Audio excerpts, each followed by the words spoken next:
Hello everyone, welcome to my YouTube channel Bihari fundamental of science. तो आज के इस क्लास में मैं आप सभी को क्लास 12th मैथ का आव्यू चैप्टर का वन साइड वीडियो बताएंगे। मतलब इसमें आप लोग को आव्यू बताएंगे, आव्यू के प्रकार और इसका बेसिक इंट्रोडक्शन बताएंगे। तो अगर आप लोग हमारे चैनल पर नए नए आए हैं तो चैनल को सब्सक्राइब जरूर कर दीजिए। और इस वीडियो को अगर आप लोग देख लेंगे तो आप लोग को 3.1 प्रश्नावली 3.1 का क्वेश्चन आप लोग को बनाने में कोई दिक्कत नहीं होगा।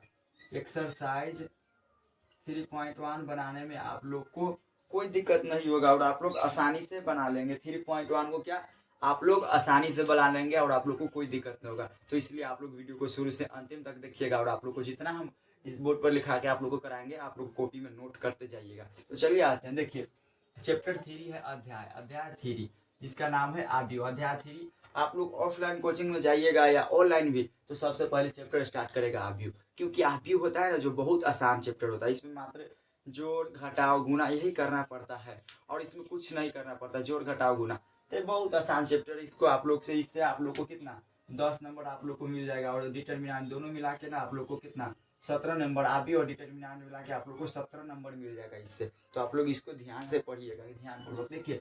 आव्यूह के बारे में समझते हैं। आव्यूह क्या है? तो संख्याओं या फलनों का एक आयताकार क्रम विन्यास है जिसे पंक्ति और स्तंभों में पंक्ति पंक्ति मतलब कहने का मतलब रो। जैसे कोई मान लीजिए कोई बच्चा है, मान लीजिए कोई बच्चा वो अपन पापा के साथ मम्मी के साथ क्या बाजार गया और वो कार में बैठ के जा रहा है। कार में बैठ के जा रहा है तो उधर एक आइसक्रीम आइसक्रीम उसका वो बेटा बोला कि खरीद दो। तो उसका पापा बोला कि नहीं खरीदेंगे। तो उसका बेटा है जो कार में सुत सुत के क्या हो रहा है, रो रहा है, सुत सुत के रो रहा है। तो उसी को रो बोलेंगे। तो रो कैसा होता है? तो रो हमेशा सूतल होता है। रो कैसा होता है? हमेशा सूतल होता है। जैसे कोई बच्चा बचपन में आइसक्रीम या कुछ सामान के लिए मम्मी को कहता था तो नहीं खरीदते तो क्या करता था? रोता था सूत के। तो रो का मतलब होता है सूतल। उसके बाद रो आप लोग को समझ में आ गया। और स्तंभ, स्तंभ में व्यवस्थित किया। स्तंभ मतलब खारा। जैसे कॉलम है, देखिए स्तंभ जिसको इंग्लिश में कॉलम बोलते हैं। तो कॉलम हम लोग डिब्बा में कैसे रखते हैं? डिब्बा में या कहीं रखते हैं, इसे खोजते हैं तो कैसे करके खोजते हैं? खारा में नहीं खोजते, खारा करके जेब में रखते हैं तो खारा में रखते हैं। तो कॉलम हमेशा कैसा रहता है? खारा। और रो कैसा रहता है? तो रो हमेशा सूतल रहता है। तो आप लोग को दोनों समझ में आ गया होगा।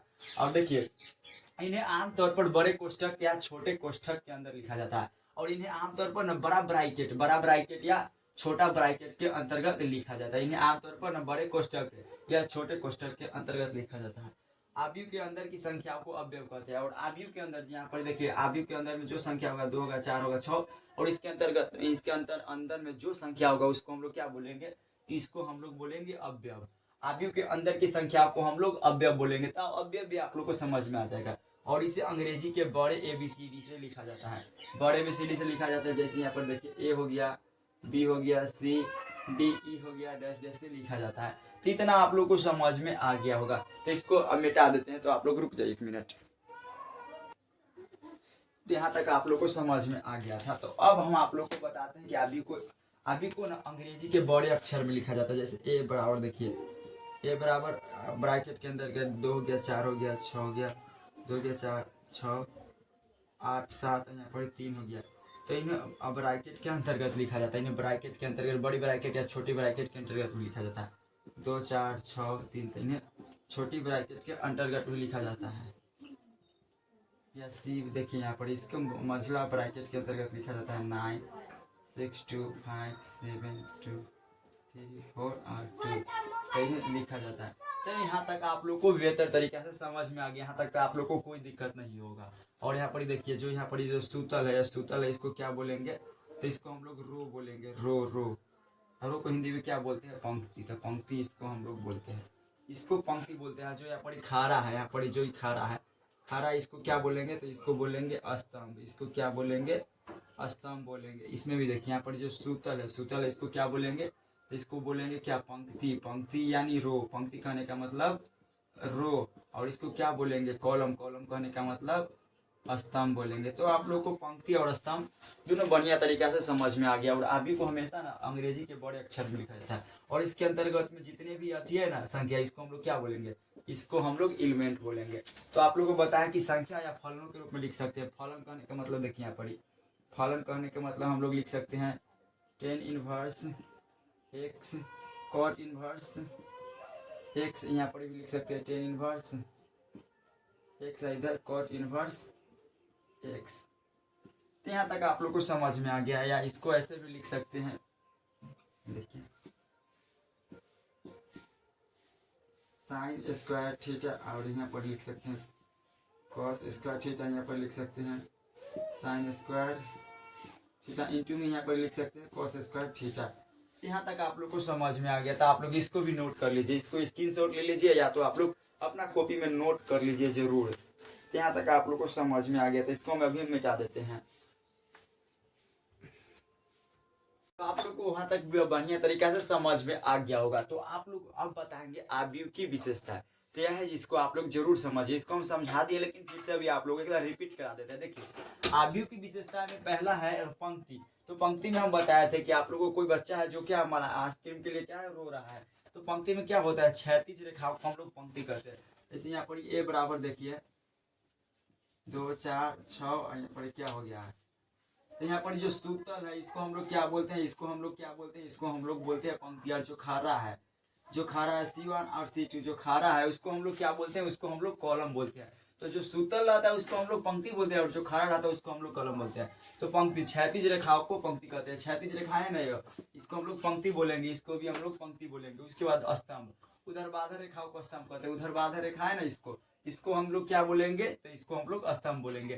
तो स्तंभ भी आप लोग को समझ में आ गया। और अवयव, आव्यूह के अंदर मौजूद अवयव या संख्या, देखिए यहाँ पर आव्यूह है ना, एक क्या है आव्यूह, तो इसके अंदर मौजूद क्या है 1 2 3 4, या संख्या या अवयव है, इसी को हम लोग अवयव बोलेंगे। तो इतना आप लोग को बढ़िया से समझ में आ गया होगा। अगर आप लोग को थोड़ा सा भी डाउट हो रहा है तो आप लोग एक प्यारा सा कमेंट जरूर कर दीजिएगा।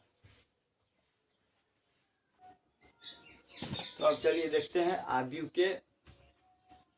की विशेषता में। अब कोटि का देखते हैं। कोटि इंपोर्टेंट है, कोटि है जो क्या है, बहुत ही ज्यादा इंपॉर्टेंट है। रुक जाए आप लोग देखेंगे कंचन चाहे। अब चलिए समझते हैं कोटि के बारे में। कोटि क्या है, आव्यूह का आकार। कोटि कहने का मतलब आव्यूह का आकार कैसा है। तो देखिए उदाहरण में यदि ए इक्वल 1 2 3 4 5 6, एक क्या है, एक क्या है, आव्यूह है। आव्यूह है तो पंक्तियां और स्तंभ 3 है। पंक्तियां कितना है, पंक्ति की संख्या क्या गो है, 3 गो है। पंक्ति की संख्या क्या गो है, 3 गो है। पंक्ति की संख्या क्या गो है, 3 गो। और स्तंभ की संख्या 3 है, और पंक्ति की संख्या कितना है, 2 है। स्तंभ की संख्या कितना है, स्तंभ क्या गो है, 3 गो है, और पंक्तियां क्या गो है, पंक्ति है जो 2 गो है। तो इसमें इसको 2/3 भी बोल सकते हैं। यहाँ पर देखिए पंक्ति, जैसे यहाँ पर R1 और R2 हो जाएगा, तो क्या गो है, R1 R2 2 गो है, और C1 C2 C3 क्या गो है, 3 गो है। और इसमें पूछेगा अवयवों की संख्या कितना है, तो 6 गो हो जाएगा। और इसमें अवयव भी सब है, अवयव की संख्या कितना है, 6। तो ये आप लोग को समझ में आ गया। इसको अभी मिटा देते हैं और अभी आप लोग को और बताएंगे। तो चलिए अब बताते हैं आप लोग को आव्यूह के प्रकार। तो आव्यूह को कितने प्रकार है, उस सभी को हम समझते हैं। देखिए पहला आव्यूह के प्रकार, टाइप्स ऑफ मैट्रिक्स या मैट्रिसेस। आप लोग ऐसे भी यहाँ लिख सकते हैं टाइप्स ऑफ मैट्रिक्स या मैट्रिसेस। तो आव्यूह के कितने प्रकार होते हैं। पहला स्तंभ आव्यूह। स्तंभ आव्यूह हम आप लोग को बताए थे जो खड़ा रहता है, जो ओनली केवल स्तंभ रहता है। तो देखिए एक आव्यूह स्तंभ आव्यूह कहलाता है, एक आव्यूह स्तंभ आव्यूह कहलाता है यदि केवल उसमें क्या हो, स्तंभ होता है। जैसे देखिए एक आव्यूह है तो इसमें क्या केवल स्तंभ है ना, इसमें केवल स्तंभ है, तो ये क्या कहलाएगा, स्तंभ आव्यूह। 4 गुने 1 कोटि का एक स्तंभ आव्यूह, यह भी क्या है बी, ये भी एक स्तंभ आव्यूह। तो आप लोग स्तंभ आव्यूह में सिंपल सी परिभाषा लिखिएगा कि स्तंभ आव्यूह, एक आव्यूह स्तंभ आव्यूह कहलाता है यदि केवल उसमें स्तंभ होता है। जैसे a बराबर 0 3 √3 -1 और 3, ये क्या इसमें स्तंभ है। C1 की संख्या 1 है, और R1 R2 R3 R4 की संख्या M4 है। तो इसका आप लोग लिख लीजिएगा। तो आप लोग को स्तंभ अभी समझ में आ गया। तो इसको भी हम आप लोग को मिटा देते हैं अभी। अब आगे आप लोग को बताएंगे।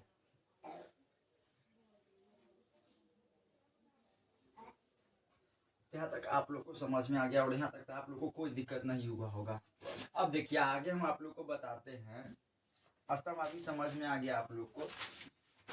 अब अगला टॉपिक है स्तंभ आव्यूह के बाद आता है पंक्ति आव्यूह। किसे कहते हैं, पंक्ति आव्यूह। पंक्ति आव्यूह है जो बहुत ज्यादा इंपॉर्टेंट है। और स्तंभ आव्यूह, पंक्ति आव्यूह को समझते हैं। पंक्ति आव्यूह यानी रो कॉलम, पंक्ति आव्यूह रो कॉलम, पंक्ति आव्यूह रो कॉलम किसे है, इसको समझते हैं। पंक्ति आव्यूह को हम समझ रहे हैं। देखिए पंक्ति आव्यूह किसे कहते हैं, जो पंक्ति आव्यूह क्या है, एक आव्यूह पंक्ति आव्यूह कहलाता है यदि केवल उसमें एक पंक्ति है।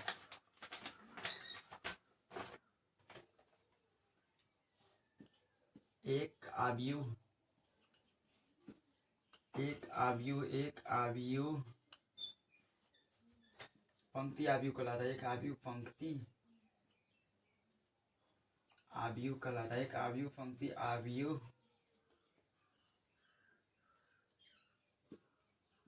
कहलाता है। एक आव्यूह क्या कहलाता है? पंक्ति आव्यूह कहलाता है। एक आव्यूह पंक्ति आव्यूह कहलाता है।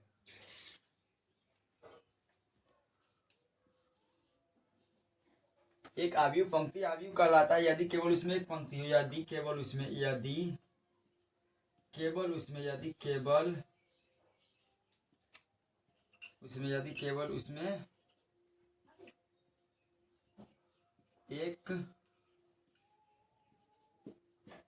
पंक्ति हो। यहाँ तक आप लोग को समझ में आ गया कि एक आव्यूह पंक्ति आव्यूह कहलाता है यदि केवल उसमें एक पंक्ति हो। जैसे देखिए उदाहरण के तौर पर समझिए। उदाहरण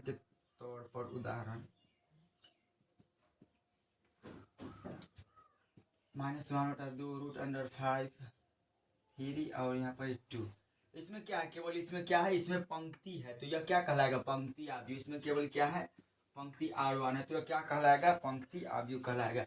और यह 1/4 इसका क्या होगा? 1 1 2 3 4 कॉलम की संख्या क्या है? 4 है। और रो की संख्या 1 है तो C1 C2 C3। C1 मतलब कॉलम 1 कॉलम 2 कॉलम 3 और यहाँ पर कॉलम 4 हो जाएगा।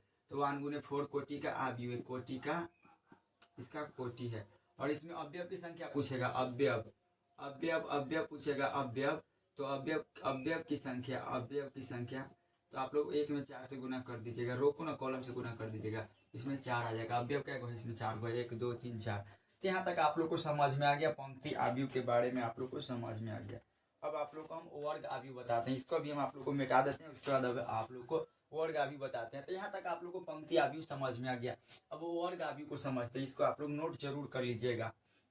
जितना आप लोग को हम लिखा रहे हैं उसको आप लोग वीडियो को पॉज करके और नोट जरूर कर लीजिएगा। ऐसा इंपॉर्टेंट है। ऐसा आप लोग के एग्जाम में इस पर कंसेप्ट बनता है। अब देखिए आप लोग को हम बताते हैं वर्ग आव्यूह के बारे में। वर्ग आव्यूह के बारे में अभी हम आप लोग को बताते हैं। वर्ग आव्यूह क्या है इसके बारे में भी हम आप लोग को बता रहे हैं। वर्ग आव्यूह को समझिए कि वर्ग आव्यूह के बारे में हम आप लोग को समझा रहे हैं। वर्ग आव्यूह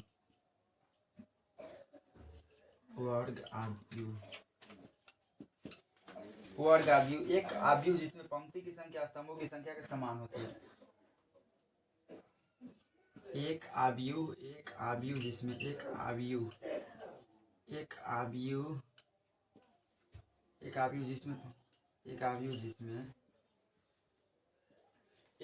जिसमें पंक्ति की संख्या ना कॉलम की संख्या के समान होती है। एक आव्यूह जिसमें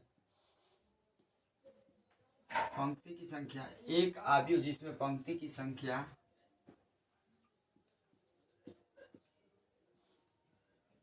स्तंभों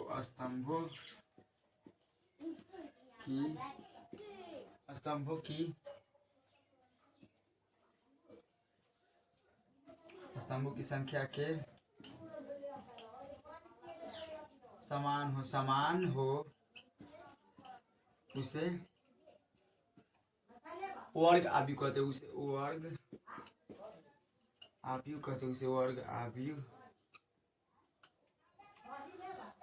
वर्ग आव्यूह कहते हैं। तो आप लोग को वर्ग आव्यूह समझ में आ गया होगा। देखिए एक आव्यूह जिसमें पंक्ति की संख्या स्तंभों की संख्या के समान होती है। पंक्ति की संख्या स्तंभों की संख्या के समान हो उसे वर्ग आव्यूह कहते हैं। जैसे एग्जाम्पल में हम यहाँ आप लोग को समझाते हैं। देखिए उदाहरण आप लोग को देखिए। उदाहरण में हम आप लोग को समझा रहे हैं। ए इक्वल में इसमें पंक्ति की संख्या कॉलम की संख्या के समान होती है। 4 6 8। तो इसमें देखिए इसमें पंक्ति इसमें R1 R2 C1 है यहाँ C2। तो यहाँ पर कॉलम की संख्या कितना है? 2 है। और पंक्ति की संख्या कितना है? 2 है। तो 2 इसमें कॉलम की संख्या पंक्ति की संख्या के समान है। तो इसको हम लोग क्या बोलेंगे? वर्ग आव्यूह। तो वर्ग आव्यूह में होता है कि एक आव्यूह जिसमें पंक्ति की संख्या स्तंभों की संख्या के समान हो उसे वर्ग आव्यूह कहते हैं। उदाहरण देखिए यहाँ पर रो R1 और R2। इसका रो का मान कितना है? 2 है। और कॉलम का मान 2 है। तो आप लोग को समझ में आ गया। ये एग्जाम्पल और अभी आप लोग को हम दे रहे हैं। जैसे यहाँ पर देखिए यहाँ पर 9 है, यहाँ पर 6 है, 2 है, यहाँ पर 0 है। यहाँ पर क्या है, यहाँ पर रो की संख्या R1 की संख्या, R2 की संख्या और यहाँ पर C1 की संख्या और C2 की संख्या और C2 की संख्या क्या समान है, यानी 2 गुने 2 है। इसका अवयवों की संख्या पूछेगा तो 4 हो जाएगा। तो इसमें रो की संख्या कॉलम की संख्या के समान होते हैं, यानी पंक्ति की संख्या ना स्तंभों की संख्या के बराबर होती है, उसको हम लोग वर्ग आदि बोलते हैं। तो यहाँ तक आप लोग को समझ में आ गया। और एक एग्जाम्पल और अभी हम आप लोग को दे रहे हैं, एक एग्जाम्पल और देखिए यहाँ पर, जैसे A1 उसके बाद हो गया A1 2, उसके बाद A21 और उसके बाद हो गया A21। यहाँ पर देखिए, यहाँ पर पंक्ति की संख्या कॉलम की संख्या के समान है। एक और एग्जाम्पल अभी आप लोग को समझ में आ जाएगा। 3 2 4 4 6 9 2 4 7 हो गया। तो इसमें देखिए यहाँ पर पंक्ति की संख्या, यहाँ पर पंक्ति की संख्या यहाँ पर कॉलम की संख्या के समान है। तो इसको हम लोग वर्गावी बोलेंगे। तो वर्गावी में आप लोग को कोई दिक्कत नहीं होगा, तो इसको भी हम मिटा देते हैं। आप लोग को समझ में आ गया। और इस सभी को आप लोग नोट जरूर कर लीजिएगा, वीडियो को पॉज करके इस सभी को नोट कर लीजिए और बढ़िया तरीका से आप लोग स्टडी करते रहिए। और आप लोग को मैथ में 100/100 हम दिलाने की गारंटी लेते हैं। 100 आउट ऑफ 100 आप लोग को दिलाने की हम गारंटी लेते हैं। आप लोग को जो स्ट्रेटजी बताएंगे उसको आप लोग चलते रहिएगा। तो यहाँ तक आप लोग को वर्गावी समझ में आ गया। विकर्ण आव्यूह के बारे में समझते। देखिए विकर्ण आव्यूह क्या है, जो विकर्ण आव्यूह के बारे में समझ रहे हैं। विकर्ण आव्यूह क्या है, विकर्ण आव्यूह के बारे में हम अभी आप लोग को समझाते हैं। विकर्ण आव्यूह किसे कहते हैं, तो एक वर्ग आव्यूह जिसमें विकर्ण आव्यूह, एक वर्ग आव्यूह विकर्ण आव्यूह कहलाता है। यदि एक वर्ग आव्यूह विकर्ण आव्यूह कहलाता है। एक वर्ग आव्यूह विकर्ण आव्यूह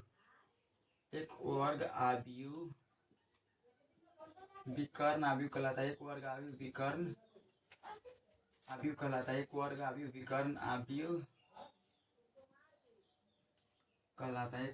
विकर्ण आव्यूह कहलाता है। एक वर्ग आव्यूह विकर्ण आव्यूह कहलाता है। एक वर्ग आव्यूह विकर्ण आव्यूह कहलाता है यदि विकर्ण की संख्या, यदि विकर्ण के अतिरिक्त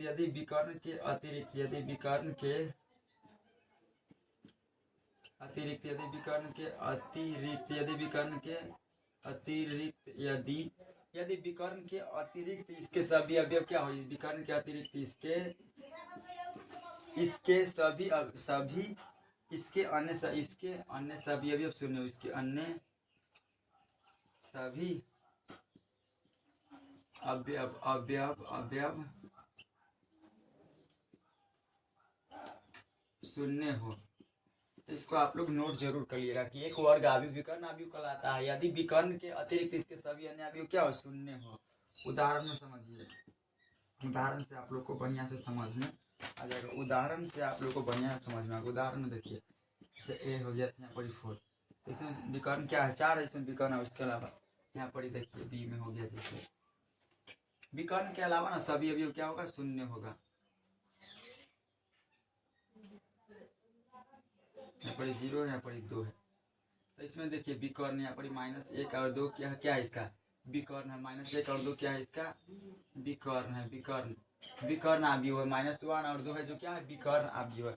उसके बाद सी में देखिए, इसके बाद और आप लोग को दिखा रहे हैं। इसको देखिए एक और एग्जाम्पल अभी आप लोग को दिखा रहे हैं। -11 0 हो गया, 0 हो गया। उसके बाद देखिए 0 0 और 2 है, 0 0 और यहाँ पर 3 देखिए। तो इसको भी समझिए, ये भी क्या है, एक विकर्ण आव्यूह। यहाँ देखिए विकर्ण के अलावा सभी अवयव क्या है, शून्य। विकर्ण के अलावा सभी अवयव क्या है, शून्य है। तो एक वर्ग आव्यूह विकर्ण आव्यूह कहलाता है यदि विकर्ण के अलावा सभी अवयव क्या हो, शून्य हो। यहाँ पर देखिए विकर्ण, यहाँ पर विकर्ण के अलावा सभी अवयव क्या है, शून्य। यहाँ पर विकर्ण के अलावा सभी अवयव शून्य है। तो यहाँ तक आप लोग को बढ़िया से समझ में आ गया होगा। अगर आप लोग को थोड़ा सा भी डाउट हो रहा है तो आप लोग एक कमेंट जरूर करिएगा। तो इसको मिटा देते हैं। अब आप लोग को अगला टॉपिक है, विकर्ण आव्यूह समझ में आ गया। तो अगला टॉपिक है अदिश और इकाई आव्यूह। अदिश, इकाई और शून्य आव्यूह है। तो इसको भी हम आप लोग को समझ में आ जाएगा। तो इसको मिटा देते हैं और इस सभी को आप लोग कॉपी में नोट जरूर कर लीजिएगा, क्योंकि सर इंपॉर्टेंट क्वेश्चन है। और आप लोग 1 मिनट रुक जाइए।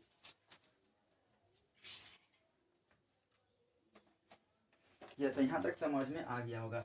अब अदिश आव्यूह है, अगला टॉपिक है अदिश आव्यूह। अदिश को इंग्लिश में क्या बोलते हैं, वेक्टर। अदिश आव्यूह को समझते हैं।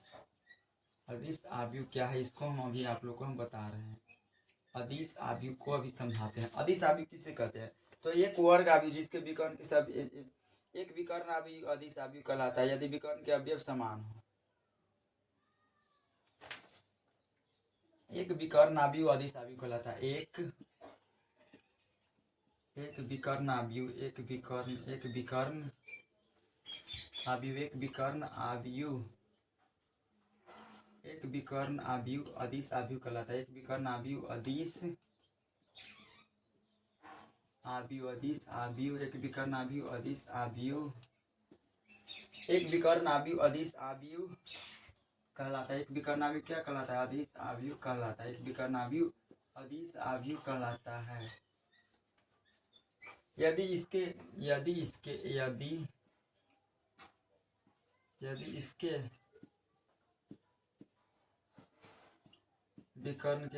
विकर्ण के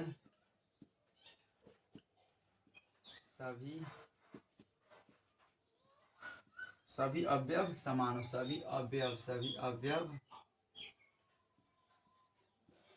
अवयव समान हो। सभी अवयव समान होते हैं। एक विकर्ण आव्यूह अदिश आव्यूह कहलाता है यदि इसके विकर्ण के सभी अवयव समान होते हैं। देखिए समान होने जैसे a बराबर, देखिए a बराबर 3 हो गया तो इसका विकर्ण क्या है? 3 है। विकर्ण का मान क्या होता है? समान होता है। -1 0 हो गया, फिर यहाँ पर 0 आ गया, फिर माइनस। यहाँ पर विकर्ण है जो क्या है? समान है। विकर्ण क्या है? समान है। सी नंबर में देखिए, सी नंबर में है √3 0 0, उसके बाद हो गया 0 0 √3 हो गया, उसके बाद हो गया 0 0, उसके बाद क्या हो गया? √3। तो यहाँ विकर्ण का मान क्या है? विकर्ण का मान समान है। विकर्ण का मान क्या है? समान। √3 है। तो यहाँ तक आप लोग को समझ में आ